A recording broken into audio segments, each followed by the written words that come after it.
قرآن مجید کا ایک خوبصورت واقعہ ہے جو کہ حیا کے متعلق ہے۔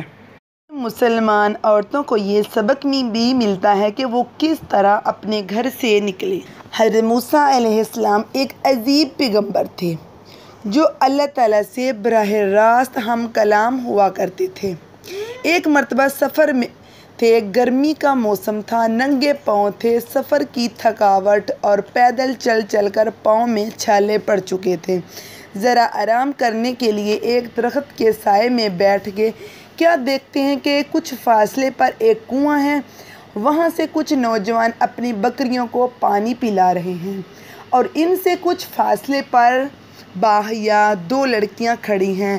جب آپ نے ان کو دیکھا تو حیرانگی کی انتہا نہ رہی۔ یہ دونوں لڑکیاں جنگل میں کیوں کھڑی ہیں اور کس کا انتظار کر رہی ہیں؟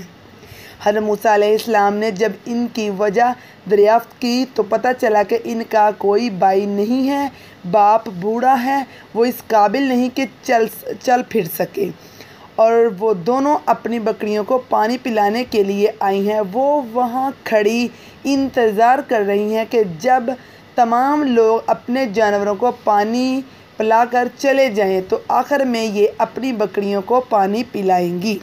حضرت موسیٰ علیہ السلام ان کی بات سننے کے بعد آگے بڑھے اور خود پانی کنویں سے نکالا، ان کی بکریوں کو پانی پلا دیا۔ لڑکیاں جب خلاف معمول جلدی گھر پہنچی تو باپ نے جلدی آنے کی وجہ پوچھی تو دونوں نے باپ کو پوری حقیقت سے آگاہ کر دیا۔ باپ خود بھی پیغمبر تھے۔ فرمایا کہ جاؤ اس نوجوان کو بلا کر لاؤ تاکہ ہم اس کو پورا بدلہ دیں۔ اب ایک لڑکی جب حضرت موسیٰ علیہ السلام کو بلانے آئی تو وہ کس طرح آئی، اس کا انداز کیا تھا؟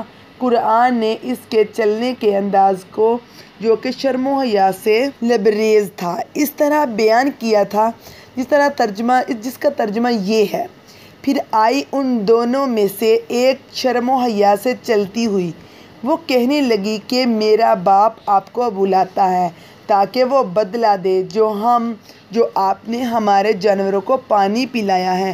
سورۃ القصص کی یہ آیت ہے۔ وہ اللہ تعالیٰ کے پیغمبر حضرت شعیب علیہ السلام تھے اور حضرت موسیٰ علیہ السلام کو بلانے آئی وہ ان کی بیٹی تھی۔ شرم و حیا کا دامن نہیں چھوڑا، نگاہ نیچے تھی، بات بھی شرما کر زیادہ کھل کر نہیں کی۔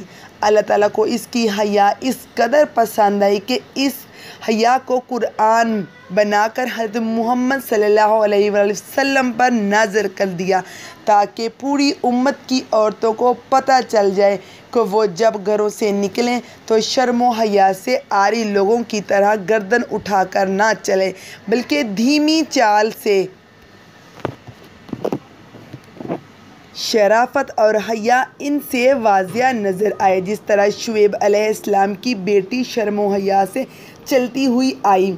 عملی اعتبار سے حیا کے 3 شعبے ہیں: نمبر 1 اللہ تعالیٰ سے حیا، نمبر 2 لوگوں سے حیا، نمبر 3 اپنے نفس سے حیا۔ اللہ تعالیٰ سے حیا کا مطلب یہ ہے کہ احکام الہی کو نہ توڑیں۔ لوگوں سے حیا یہ ہے کہ حقوق العباد کو ادا کریں۔ لوگوں کے سامنے جن باتوں کو اظہار کو برا سمجھا جاتا ہے ان کے اظہار سے بچیں۔ اور اپنے نفس سے حیا یہ ہے کہ نفس کو ہر برے اور قابل ندامت کام سے بچائیں۔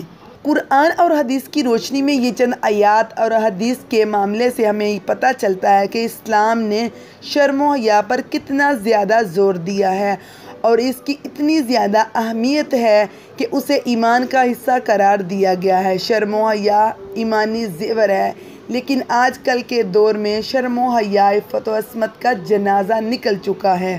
آج حیا ایک عیب بن کر رہ گیا ہے۔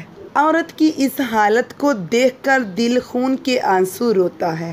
اپنی زندگی میں ہر قدم ایسے پھونک کر رکھیں کہ ایمان کے لٹیرے اور عزتوں کے ڈاکوں کو کہیں شرم و حیا کی یہ قیمت دولت آپ سے چھین نہ لے۔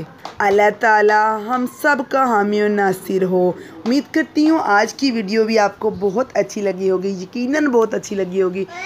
ایسی مزید ویڈیوز کے لیے میرے چینل کو سبسکرائب کریں۔ جزاک اللہ خیرا کثیر۔